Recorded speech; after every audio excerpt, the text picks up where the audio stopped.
Gəldik 18-ə. 18-ci sualda yazıb ki, Y və F nöqtələri ABCD proqramının AB və CD qarşı tərəflərin orta nöqtələridir. AF və CY düz xətlərin BD diaqonalının 3 bərabər hissəyə bölündüyünü isbat edin. Oxşarlıq.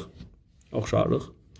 Deməli, orta nöqtədirsə, bura A'dırsa, burada A'dır. Onda burada A'dır, burada A'dır. Orta nöqtə olduğuna görə. İndi siz fikir verin nəyə? Fikir verin, bax, bu oxşarlığa da. Onu sözlə də yaza bilərsiniz. Bu üçbucaq, bu üçbucağına nə idi? Oxşar idi.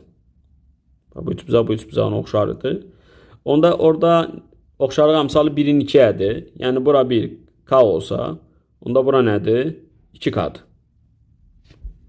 Bu belə. Bura pitoba, bu BM 2K'dır. Onda bizim bütün diaqonalımız olur 3K.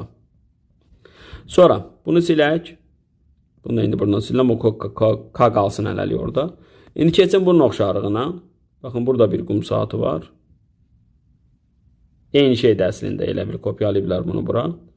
Bu da oxşardır. Və orada da yenə də oxşarlığın nisbəti 1-in 2-ədir. Çünki bura 2-adır, buradır. Yenə nisbət 1-in 2 olduğuna görə yenə ümumi elə bir ki, belə lap deyək. Bura x-dirsə, buradan bu yana 2x-dir. Onda yenə də bütün nisbət olur 3x. 3x ilə 3k bərabər olduğuna görə bunlar deməli eyniymiş. İndi burada k oldu. Burada k'dır. Axı bütöv 3k idi. Onda bura nə qaldı k. Onda bunların üçünü bir-birinə nə oldu? Bərabər oldu. Oxşarlıq.